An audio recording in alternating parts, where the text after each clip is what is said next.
राधा वल्लभ श्री हरिवंश श्री राधा।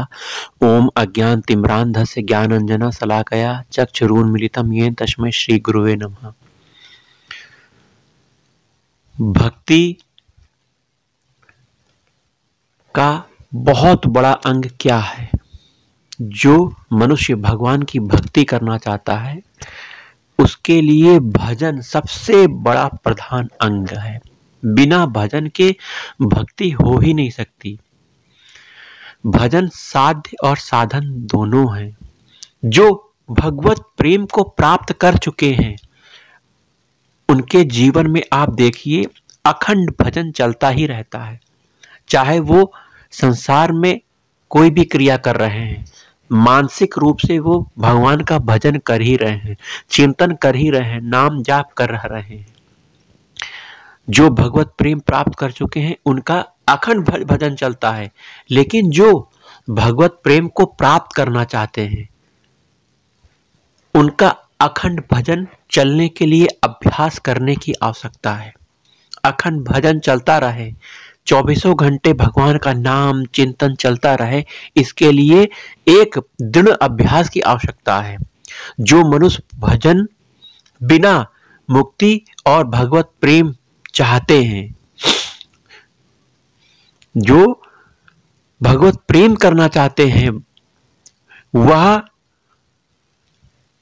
भजन का सहारा लें, वह भगवान के नाम का सहारा लें। भजन अर्थात भगवान का नाम, भगवान का रूप, भगवान की कथा, भगवान के संत महात्माओं का संग, उनके आदेश, भगवान का धाम, यही भजन है।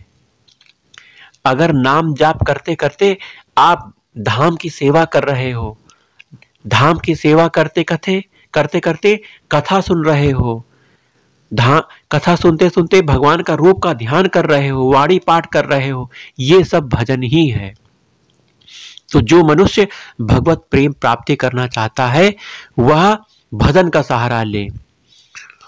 लेकिन एक बात बहुत इंपॉर्टेंट है, जल के मथने से घी चाहे निकल आए या फिर बालू से तेल निकल आए, परंतु भगवान के भजन के बिना इस भव सागर से आदमी तर नहीं सकता, उसे मुक्ति नहीं मिल सकती, उसे भगवत प्रेम नहीं प्राप्त हो सकता। इसलिए भजन तो करना ही है, ये एक अनिवार्य साधन है। भक्ति के साधक के लिए यह बहुत खास वस्तु है भजन। तो आप सभी भजन करिए। अगर आपका मन विषय में लगा हुआ है तो इस विषय से हटाने का एकमात्र उपाय भगवान का भजन है। विषय त्याग वैराग्य है और भगवत भजन अभ्यास है।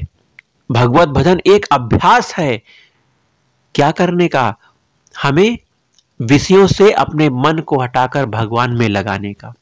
तो भजन अभ्यास करिए, भजन का अभ्यास करिए, भगवान के चरणों में अपने मन को लगाइए, बार बार लगाइए।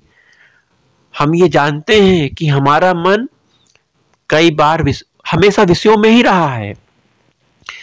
आप भजन करेंगे तो कुछ समय आपका मन साथ देगा, परंतु फिर वो विषयों में, संसार में भाग जाएगा। इसलिए अभ्यास बहुत इंपॉर्टेंट है।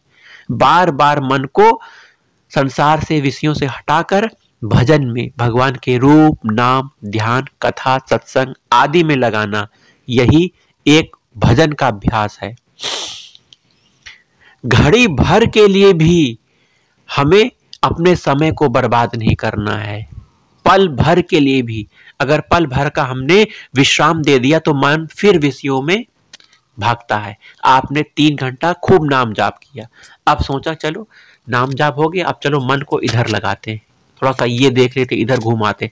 मन यही तो देखता है। गैपिंग देखा मन ने और मन निकल गया और विषयों में फंसाकर आपके जीवन भर की साधना, जीवन भर के भजन को मन 1 सेकंड के दुसंग कहते हैं, उसमें फंसाकर आपको पतित कर सकता है, आपको गिरा सकता है। इसलिए मन की चाल को आप समझो। घड़ी भर का, पल भर का भी आप भगवत भजन से वियोग मत करो। नित्य निरंतर तेल धारा की तरह आपके भजन होना चाहिए। और ये भी ना कहो कि आज हम छोटे उम्र के हैं, हमारा विवाह नहीं हुआ, अभी भजन नहीं, बाद में करेंगे। आज हमारा विवाह हुआ है, हम कुछ बच्चे कर लें तब हम भजन करेंगे। अब हमारे बच्चे बड़े हो गए, इनका विवाह कर लें तब करेंगे। नहीं, आज ही अभी से भजन करो। हर कर्म करते हुए भगवान का अखंड अखंड चिंतन करो। भजन रूपी अभ्यास तो वही सिद्ध होता है जो हमेशा होता रहे, सदा होता रहे। तो ये बुढ़ापे में नहीं होने वाला है, ये वर्तमान में जब आप अभ्यास करने लग जाओगे, रोज तेल धारा की तरह सतत भगवान का भजन करोगे, तब यह आपका निरंतर होने लगेगा। बुढ़ापे में कुछ नहीं हो सकता। बुढ़ापे में आप चल नहीं पाओगे, देख नहीं पाओगे, तो भजन क्या करोगे? दीर्घ काल पर्यंत निरंतर सत्कार के साथ करने वाला भजन ही सार्थक होता है, दीर्घ काल तक। क्योंकि कोई भी अभ्यास पुष्ट होने के लिए, कोई भी भजन पुष्ट होने के लिए, कोई भी सेवा पुष्ट होने के लिए कुछ समय लगता है।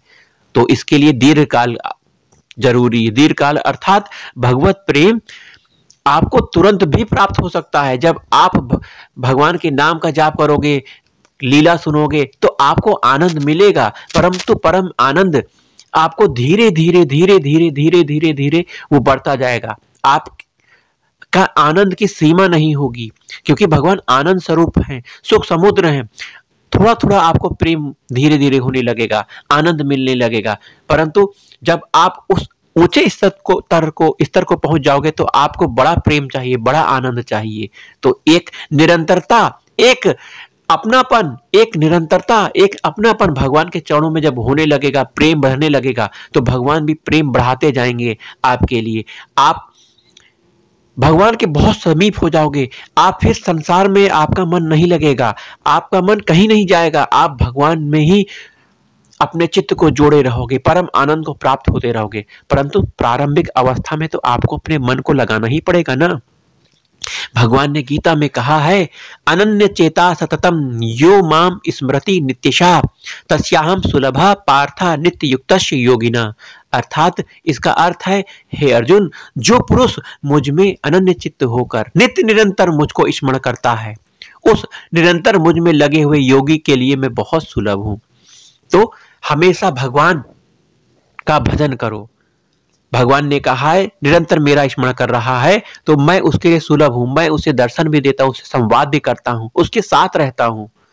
तो भगवान ने इतनी बड़ी बात कही है। अगर भगवान का साथ चाहते हो, उनके लिए तुम उनको देखना चाहते हो, उनसे बात करना चाहते हो, तो अनन्य चिंतन करो ना। कितनी बड़ी वस्तु मिलेगी आपको, कल्पना नहीं कर सकते हो। अखंड ब्रह्मांडों के स्वामी मेरे प्रभु श्री कृष्ण आपको दर्शन देंगे, आपसे संवाद करेंगे। बस भगवान ने यही शर्त तो लगाई है, अनन्य चेता स्थितम यो माम स्मृति नित्यशा, जो अनन्य चित्त होकर निरंतर मुझको स्मरण करता है। अनन्य चित्त अर्थात कहीं उसका दूसरी जगह आसक्ति, ममता, राग नहीं है। एकमात्र श्री कृष्ण के चरणों में उसका मन लगा हुआ है, राग ममता भगवान के चरणों में, तो उसको यह वरदान मिलता है। अतः अखंड रूप से भगवान का प्रेम पूर्वक निरंतर चिंतन करते हुए ही स्नान, भोजन, व्यापार आदि सब काम करना चाहिए। आप कर रहे हो,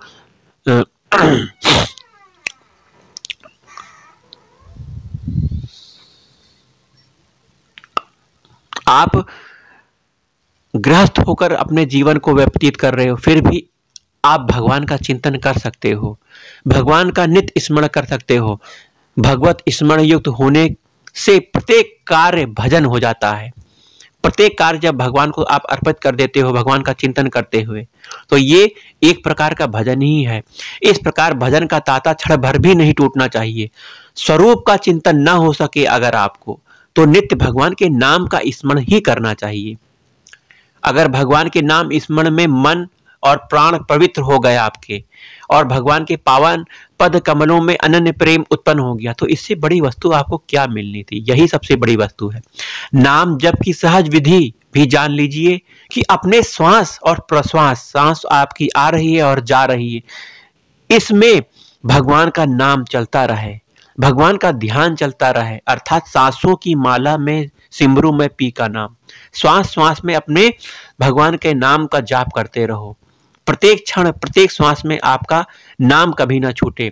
यह साधन उठते बैठते, चलते फिरते, सोते खड़े होते सब समय किया जा सकता है। अभ्यास दृढ़ हो जाने पर चित्त विक्षेप शून्य होकर निरंतर भगवान के चिंतन में अपने आप ही लग जाता है, अपने आप लग जाता है। अब मन कभी भागेगा नहीं जब आपका दृढ़ अभ्यास हो गया। प्रायः सभी प्रसिद्ध भक्तों और संतों ने इस साधन का प्रयोग किया है। मन से तो नित्य भगवान का चिंतन करना ही चाहिए, परंतु कान और वाणी भी सदा सर्वदा भगवान के लोगों, संत महात्माओं के बीच में भगवान के गुण को सुनना भी चाहिए अपने कान से और वाणी से। क्योंकि अगर गुणगान नहीं सुनोगे, गुणगान नहीं करोगे तो ये इंद्रियां आपको भगा ले जाएंगी, और इंद्रियां जहां ले जाएंगी मन भी वहां चला जाएगा। मन से भगवत चिंतन की चेष्टा तभी सफल होती है जब हमारी सारी इंद्रियां भी भगवत संबंधी कार्यों में लगी रहती हैं। सभी कार्यों का प्रायः आधार यही होता है कि पहले सुना जाए और बोला जाए। यदि कान में विषयों की चर्चा हो रही है, वाणियों से विषयों की बातें हो रही हैं, तो मन से भगवान का चिंतन होना संभव नहीं है, असंभव है ये। इसकी कल्पना भी ना कीजिएगा। इसलिए अपनी सभी इंद्रियों को भगवान की सेवा में लगाइए। यदि कान और जबान भगवान में लगे रहेंगे, उन्हें दूसरे कार्य के लिए फुर्सत ही नहीं मिलेगी, तो अन्य इंद्रियां और मन भी स्वतः ही भगवत परायण हो जाएंगे। अतः कान और जीभ को भगवान के नाम, गुण लीला के सुनने गाने में निरंतर लगाए रखना चाहिए। यही जीवन को सफल बनाने के साधन है। केवल जीवित रहना, श्वास लेना, खाना और मैथुन करना आदि में ही जीवन की सफलता मानी जाए तो क्या वृक्ष जीवित नहीं रहते? क्या लोहार की धुकनी श्वास नहीं लेती? और क्या पशु भोजन या मैथुन नहीं करते?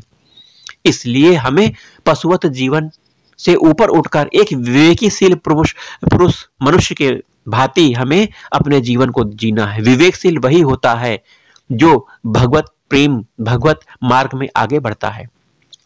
जिसके कर्ण पथ पर भगवान के नाम गुणों ने अभी प्रवेश नहीं किया है, वह मनुष्य पशु कुत्ते की तरह है।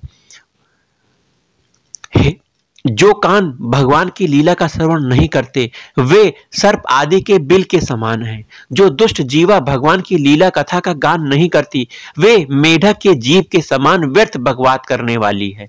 इसलिए हमें अपने इंद्रियों को भगवान के नाम गुण लीला में लगाना चाहिए।